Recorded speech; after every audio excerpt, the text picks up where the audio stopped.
new teachers, not hired by myself, but understanding that we probably hired 140 to 50 new teachers a year. This lady was hired by my associate principal. So she hired this lady over the telephone. And her name was Joyce Booker. I had not seen Mrs. Booker. She was going to teach sophomore English. I had not seen Mrs. Booker until the day that we did in-service with new teachers. And she ran into the library, and she was completely disheveled looking. She had books piled up in her hands. She was an older woman. Maybe at the time it was older to me, but I want to say she was 57, and she was starting in a new school district, which of course should have given me pause to begin with, but I didn't know any of those things. And she said, "Oh, Mrs. Keith, I just don't know if I'm coming or going." And that's how it went with her the whole school year. We plodded along until open house. And the parents would come and go from class to class, and the teachers would tell them what the expectation was. Well, I happened to be walking by this hallway where the English hallway, and I saw parents standing outside of the classroom when they should have been in the classroom visiting with the teacher. So I walked up to them and I said, "Can I help you?" And they said, "Well, the teacher's not here." It's like, the teacher's not here? I mean, really? So I said, "Okay, I'm really sorry. Let me open the door, and you all go on ahead and go in, and I'll see where the teacher is." And I go back to that classroom. It's been about a 3-week period. And I start talking to some of the parents. And I find after 3.5 weeks that their children have not brought home homework, didn't have a progress report. None of the kids were saying anything, because they would just go in the classroom. She would be up at the board just trying to get it together, and they would sleep. So finally, I was able to get from one of the kids, and I'm talking that night, that no, there was nothing going on in that classroom. Nothing. So I called the associate principal, and I said, "What do you know about this lady? What kind of research did you do? Did you do anything?" "Well, no, I mean, we just were desperate for, for English teachers." I said, "Well, I want you to be in her classroom tomorrow morning and stay there the whole day, because we've got to find out what's going on."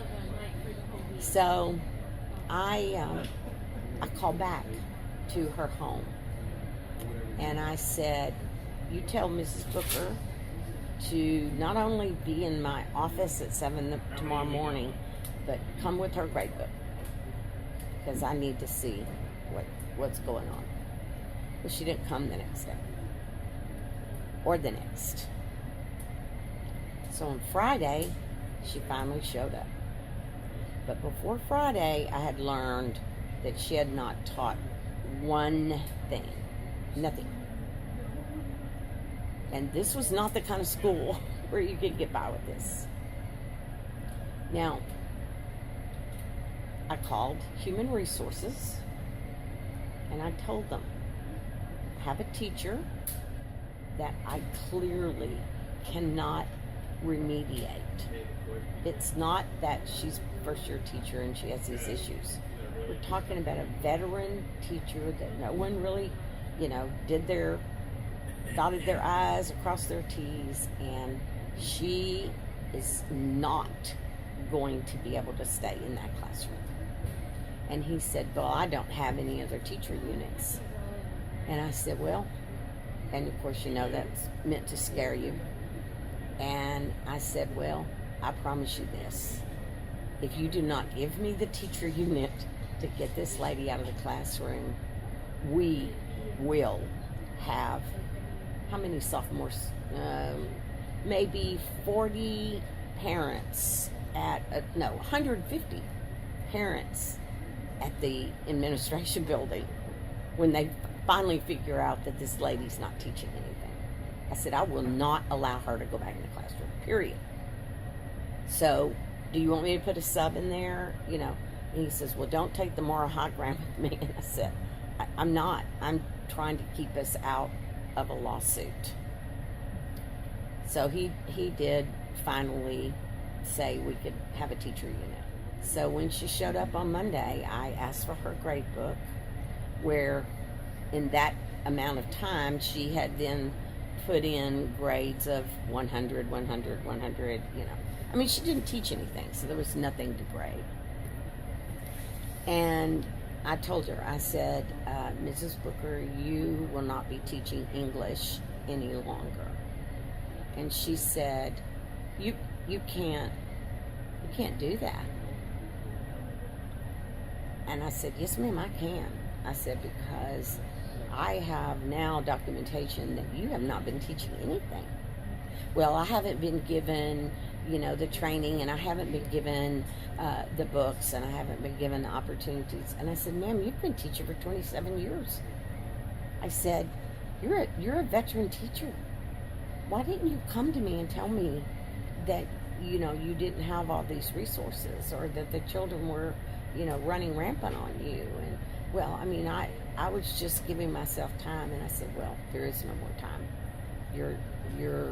And she had taught I'm going to be honest, she had taught at inner city schools before, and it was a very different kind of school. So I assigned her to what's called in-school suspension.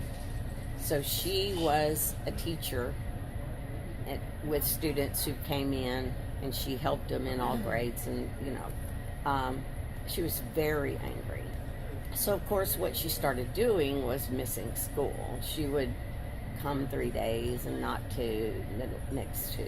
2 days later, she went out to the parking lot, and that side parking lot at Clear Lake High School that we used to have, and there was 2 steel posts and a chain that went across them, and it had been there for 20 years.